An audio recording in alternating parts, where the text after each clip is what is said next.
Hello and welcome to episode 51 of the Duo Sports and Stuff podcast. My name is Deonte, joined by my co-hosts Dane Beasley and Dane. For the second time, we have a guest come on. It's a first-time guest coming on. A second time, ESPN Analyst Jay Bilas. Jay, how are you doing this morning? Appreciate you for joining us. I'm doing great, guys. Thanks for having me. Of course. One of my friends, I told them that you were coming on the show again, and he was like, "Oh, he's a friend of the show. He's a friend of the podcast." We had a guest on a second time. Appreciate you, man. Obviously, yesterday was a historic day in the NCAA with the NIL intern policy coming into an effect for student athletes, their name, image, and likeness. You had tweeted something about the guardrails that the NCAA has tried to put up with this policy. What do you kind of mean by that? Well, we don't need guardrails. They're not manufacturing drugs or diffusing bombs. It's not that big of a deal. There's no public health issue. It's not a speed limit where we need public safety. This is normal commerce that everyone else is allowed to participate in. So the only issue the NCAA should be worried about is deregulating. So they should deregulate this space. Athletes should be able to make as much money from as many sources as they want, just like every other student, just like every other person. And the only eligibility issue the NCAA should be concerned with is the athlete an enrolled full-time student in good standing? The other stuff is none of their business. And no other student has to have guardrails, whether they get a scholarship or not. If it's a music student on scholarship, where are the guardrails that keep them from, being exploited, as the NCAA says, or making sure that every T is crossed and I is dotted. Guardrails aren't necessary for commerce, and the NCAA needs to get out of the guardrail business. Of course, the NCAA was kind of forced into this route, due to the Supreme Court ruling not too long ago, and even what I believe kind of got the ball to start rolling with the Ed O'Bannon ruling a few years ago. Why does it seem like the NCAA has always been like at the edge of the cliff as far as like being forced to do something rather than just being ahead of the time?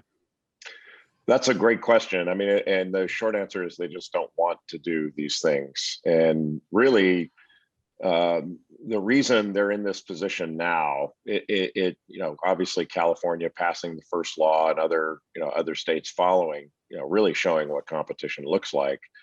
But the real issue was when the NCAA appealed the Alston case to the Supreme Court. It's not just that they didn't like being told that you can't fashion whatever rule you want. You can't violate federal antitrust law. They're like, nope, we get to do whatever we want. So rather than accept a ruling from the Ninth Circuit that was actually really favorable, the ruling, if you'll recall, told the NCAA, hey, you can't put a cap on academic expenses. So a school can buy a laptop for a player and send them overseas for a study abroad program and pay for it, stuff like that. But they kept all the amateurism stuff intact. That wasn't good enough for the NCAA. So, they didn't want to be told what to do in any way, shape, or form. So they opened all this up by virtue of asking the Supreme Court for relief, and they got their ass kicked.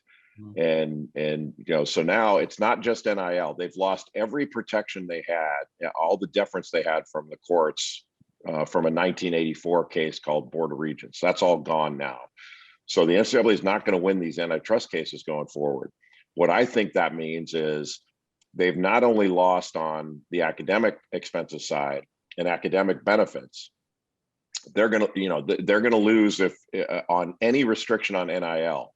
When it's challenged, they will lose, and they will lose when it goes to pay from a particular university or a booster or all that stuff. That's not going to be able to be outlawed. Individual schools may be able to say, we're not going to allow you to do this. That's fine. That's market competition. Maybe even conferences can do it, but you're not going to have a sort of an industry-wide cartel restriction on one class of person. Those days are over. And I think the NCAA knows it, but it's going to be, that's why they're going to Congress now. And that's why you saw the NIL, they called it an interim rule. They're going to go to Congress now and say, please give us the antitrust exemption that we ask for, so that we can continue to violate the law with your blessing. And hopefully Congress won't be that fooled by what they're being told, that somehow, normal business and normal commerce can't take place without, the athletes being restricted, and without there being a single rule across the country. Those things are unnecessary. So you said them going up to Congress. How long of the process would that take for them to see the NCAA asking for their permission? Well, they've been doing that. It's been going on a long time. So the NCAA has been lobbying Congress for a long, long time for an antitrust exemption. So they've seen this coming with regard to differing state laws. They certainly didn't see the Supreme Court ass kicking coming, but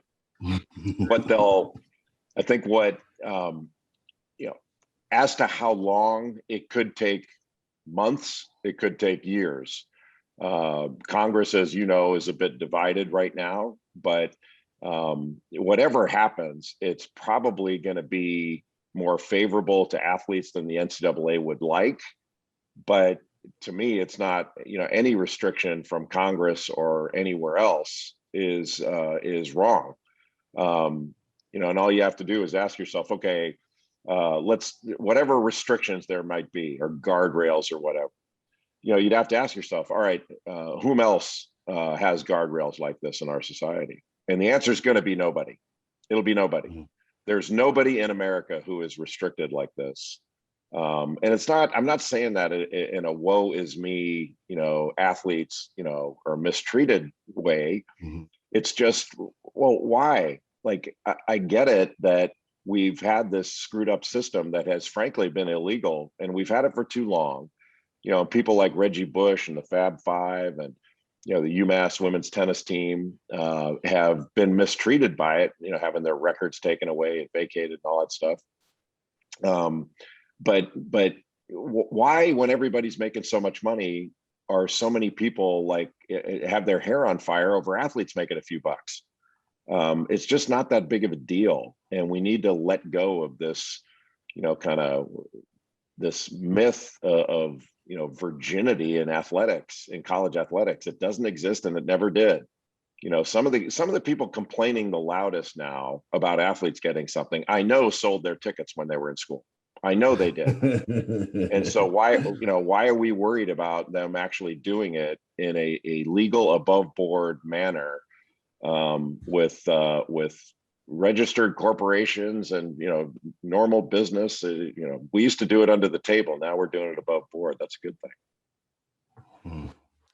So we saw how the NCAA handled the allowing the different conferences to handle their own COVID protocols, and whether you want to say that's a success or a failure, that's to be speculated.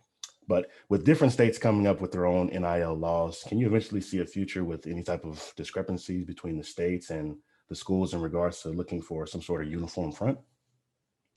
Well, sure, but we have different rules and different laws with regard to almost everything in commerce. So I'll give you an example. The NCAA has never gone to Congress and say, you know what, we can't do business with differing state income tax laws. I mean, it is unfair and a competitive advantage that Florida, Texas, Nevada, and some other states don't have any state income tax. So if you take a big job in Florida as a head coach of the Florida Gators and you're paid $9 million, and you take a job at the University of Connecticut where they have high state income tax, the Florida coach is going to make way more money. And that's a huge competitive advantage. So all the best coaches are going to flock to Florida where they don't have to pay state income tax. They've never said that. That may be a factor in somebody's decision, but it's not the whole ball of wax. So, and they've had normal business. It's not been a problem with that sort of system. And that goes to all kinds of laws that we have that, quote unquote, affect competition. And to me, this whole thing is not a big deal. Like so say to your question that, and I don't even know which state, I've read some of these laws, but I haven't been comparing which has the best one overall. But say we think that California has the most favorable law for athletes. And we think that, a lot of athletes are going to go to California schools over schools in the rest of the country. California has an advantage. Well, then the other states can change their laws to be like California's. That's what competition looks like. It's not the NCAA doing it. And it's not, like, I don't think it's the federal government doing it, but that's up to them. I'm not telling Congress what to do. I'm just saying what I think here. Okay. So we know that the NCAA president, Mark Emmert, has faced a lot of criticism in recent years, but he has an extension now. So more or less, do we think that any type of changes will come in terms of making big decisions, in terms of big projects and big happenings in the NCAA? I don't know. I don't really know what thought process led to that extension.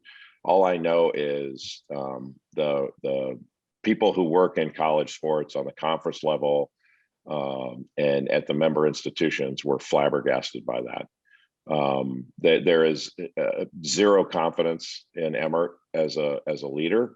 I think he's earned that zero confidence, and that's the perfect number for the job he's done. But he's a former university president, and the decision to retain or dismiss him, whatever, are made by university presidents. So he speaks their language and must be able to speak to them on a level that a lot of reasonable people can't understand. But look, that's all fine. I mean, Emmert's not making these decisions by himself with regard to how the NCAA operates. I do believe he's been a failed leader, but there was a long history of doing the wrong thing before he got there. He just continued that and took it to a new level. So I have no problem with him personally. I just think he's a failed leader, and were it my decision, he wouldn't have made it to year 3, but he's in year 10 or 12 or whatever it is. So you have to give him a lot of credit for surviving incredible scandal, poor performance, and the NCAA sort of on his watch losing every protection that they've ever had from the courts. That's quite a legacy he's going to have. When the clock struck midnight on Thursday, July 1st, you saw the number of deals being announced by different student athletes. Like, they were prepared for this, obviously.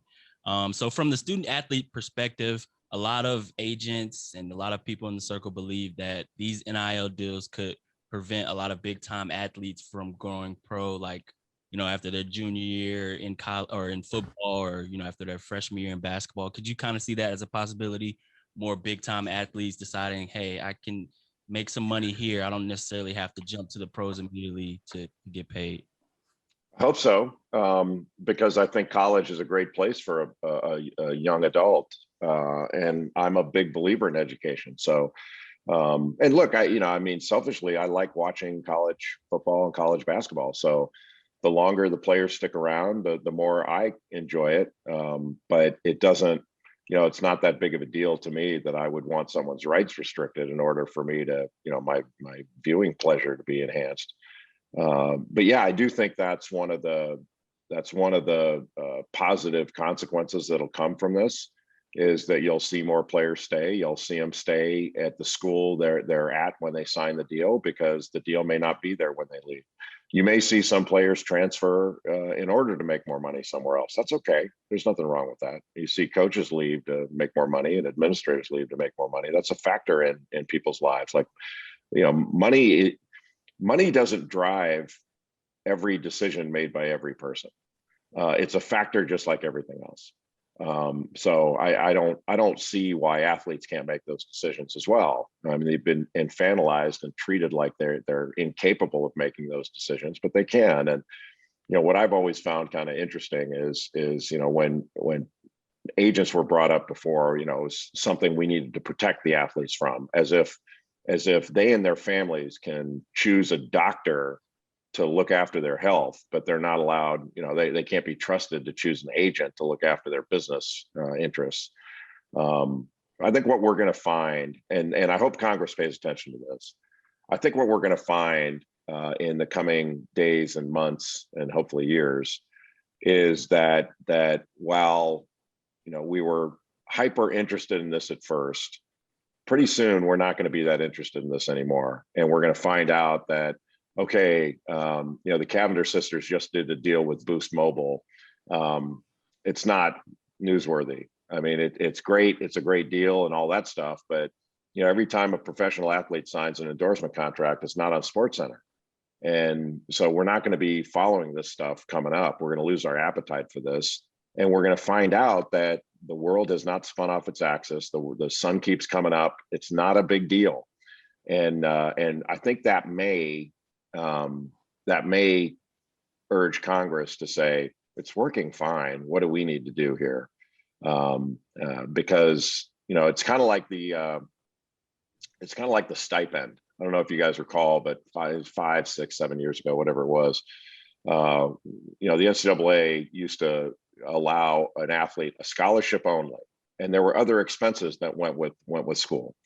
So they allowed this thing called a cost of attendance stipend, but it's not a fixed amount. It differs from school to school. So some people were saying, "Oh, this is going to be a competitive advantage," and "Oh my God, how are we going to pay for this? We're going to have to cancel sports. We're going to have to cancel women's sports. It's going to hurt women's sports. It's going to hurt women." Same crap they're saying now, and nothing happened. Like, everybody's given the stipend. It's no big deal. And we had all this talk about it when it came in, and this is a bigger deal, obviously, because it's the players are now professional, but we're not going to care about this in a few months. We're going to move on, as we should, and we're not going to go into a game when we do Duke Carolina. We're not going to compare the NIL. We're going to talk about how good they are, but we're not going to say, well, North Carolina's giving, their players are making this, Duke players are making that. That's not going to be one of the stories in the game. Dane and I, we have a sports podcast here, obviously, but we love playing video games. We talk about video games on the podcast, and obviously with this deal going in effect yesterday on Thursday, first thing like Dane and I think about is, the video game. Selfishly, of course. What do you think it would take for a company like EA Sports or even a 2K Sports to get these group licensing deals for the student athletes to actually get their real names in the games? Yeah, it shouldn't be that difficult. You can, a lot of people think with group licensing, you might need a union or something like that to negotiate with, but I don't believe that's true. I think they can certainly do this, and I think they will now, especially on the football side, because that game's a little more popular than the basketball one. But we'll see that going forward. The players can opt in, all that. But I did one of those games years ago, the 2K. I did the 2K Sports college basketball game in, I don't know, 2007, 2008, whatever it was. And that's one of the times I realized, well, the players are getting screwed here, because I spent an entire day in a sound booth saying player names, and all first names and all last names, yep, and separately. And the names were put at the end of the game so that the user, the likeness of the player, the number, the body style, everything was exactly the same. I did. But did you do that? Yeah, you could put the name, there's thousands and thousands of names. Right. You want to edit the roster and put the name of the exact player, and then you could do that. So yeah. Yeah, and it was it was a fiction to get away with, taking the name and likeness and not paying for it. And one of the things I noticed was, I'm a lot older than you guys. When I was a kid, a video game was like Pong or something, where you saw a little ball go back and forth, and that was it. So I was blown away by how everything looked, and I couldn't believe it. But one thing I noticed was the coaches were generic. So the coach at Duke didn't look anything like Coach K. In fact, it was the polar opposite of him. And, the coach at Georgetown didn't look anything like John Thompson, stuff like that. So I asked one of the people that worked on the game, I was going, why do you have the coaches in the game? And he said, we'd have to pay for that. And that's, they'd have to pay the coaches to put their likeness in the game, but they didn't have to pay the players. And you're going, okay, it's another ripoff of the players that you're just taking their likeness and their name and selling it, and other people are making money off of it. And we thought, that wasn't the wild, wild west. We don't have to worry about the quote unquote wild, wild west. It's, everybody else, works in the free market, operates in the free market. It's just fine. The idea that college athletes are the only ones in our country that can't do that successfully, I don't buy that.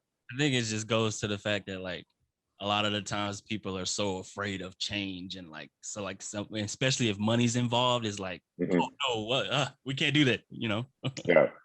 And then the change happens because, back in I think it was the 70s when I was a kid, Major League Baseball had something called the reserve clause.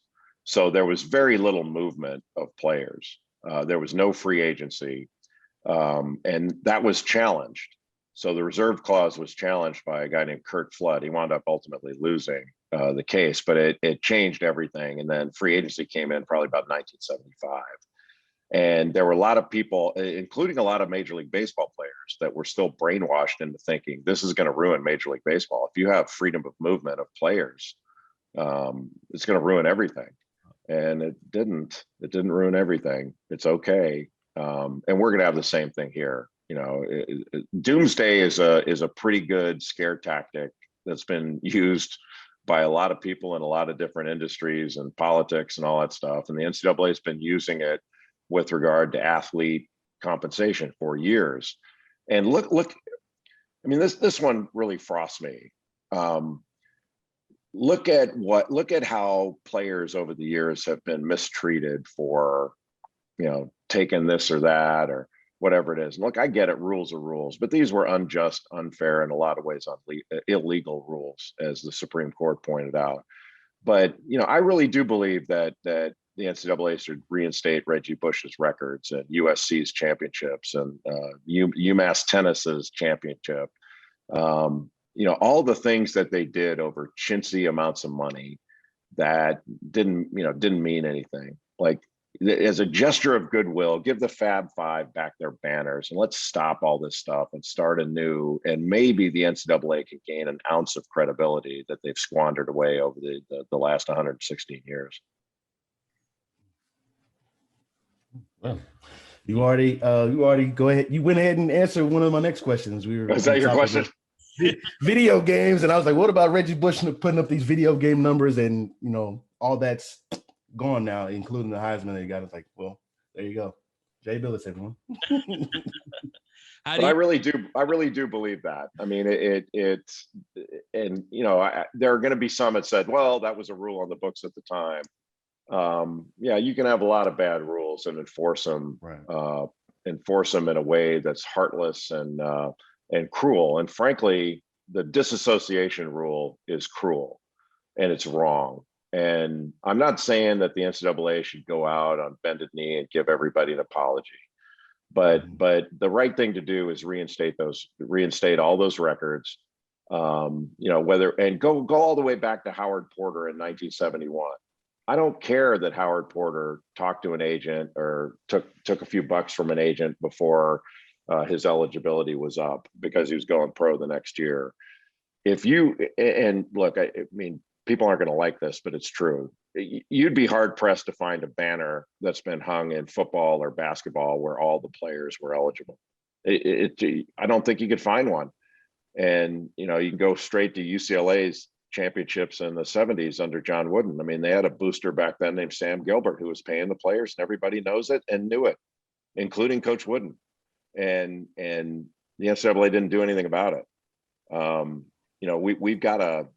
There are a whole bunch of things like that, and there are no good players out there that didn't take a free meal, something like that. That's happened forever, and that technically made those players ineligible. And so, like, all these banners should be taken down, if the NCAA could enforce its rules, and it weren't selective or it weren't impossible. But my thing would be, it would be a goodwill gesture, like, look, maintain the punishments on the academic side. Like if there's academic fraud or somebody's ineligible because they didn't do their homework, go ahead, plant the flag there. But you've admitted now that these players are pros and have been pros, and that the Supreme Court not basically flat out said that the NCAA's practices are illegal. They violate federal antitrust law. So how about the NCAA admits that what we've been doing all these years, even though we're good people and maybe we can argue we didn't know it, what we've been doing has been illegal. So we're going to reinstate all these records. I think that would go a long way for people going, you know what? I think the NCAA gets it now. That's pretty cool. I think it would give them some credibility back. This next question is kind of from my dad. It's funny because he played 1 year of football at Louisiana Tech in like 1980, and when this rule dropped, I told him about the rule. He's like, "Hey, what about me? Can I get paid?" I'm like, I don't know about you, man, but it kind of got me to thinking. And I read a tweet, I think from Nicole Auerbach.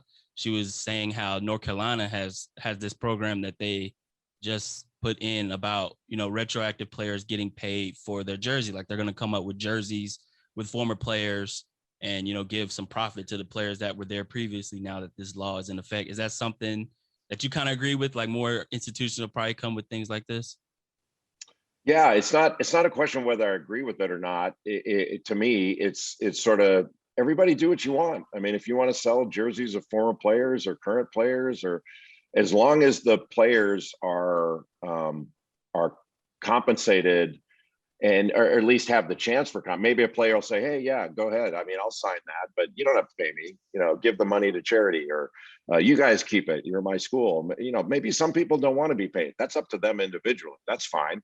But each school should be allowed to do what they want. And everybody knows how to do business deals without violating state and federal law. They can do it. My thing is do whatever you want. We're not asking these schools, well, how much are you charging for parking at your games, or how much do the tickets cost? What are you paying your administrators?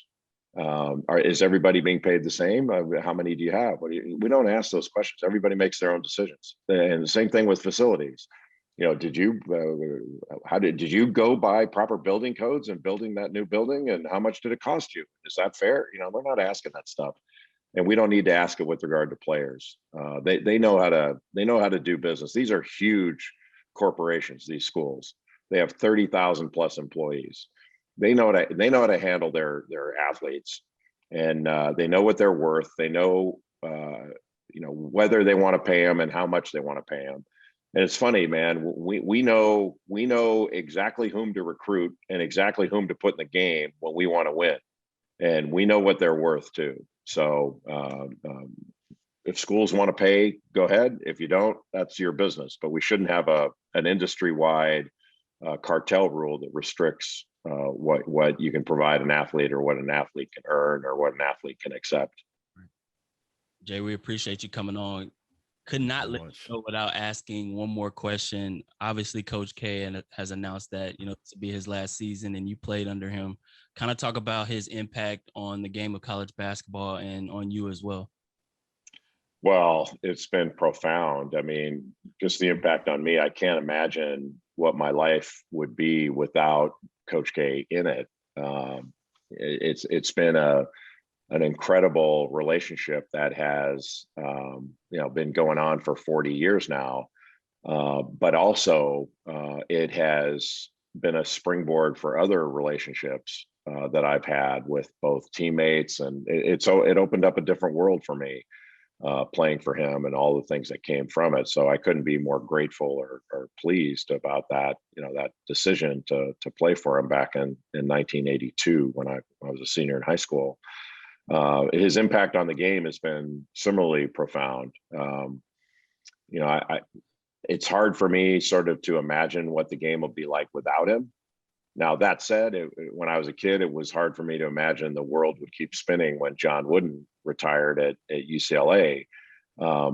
we'll all be fine, but it'll certainly be different without him. And it'll feel odd at the very beginning not to see, Coach K on the sidelines at Duke. I'm grateful that we have another year with him to really sort of enjoy and savor. But all these coaches, they're all going to go, and the game will be just fine. It won't be the same, but it's better. The game's always better for having had them in it and around it. So I'm confident that we'll do pretty well in the post Coach K era. But I'm certainly glad we had one, and especially glad that I got to play for him. Of course. Thank you so much, man, for gentleman Jay Bilas from ESPN, a second time on the Duo Sports and Stuff podcast. Remember, you can listen to this episode on all DSPs, Apple, Spotify, YouTube, Google Podcasts. Just wanted to let you know, also on our website, www.theduosportsandstuffpodcast.com. Thanks, Jay. Thank you, guys. Thank you.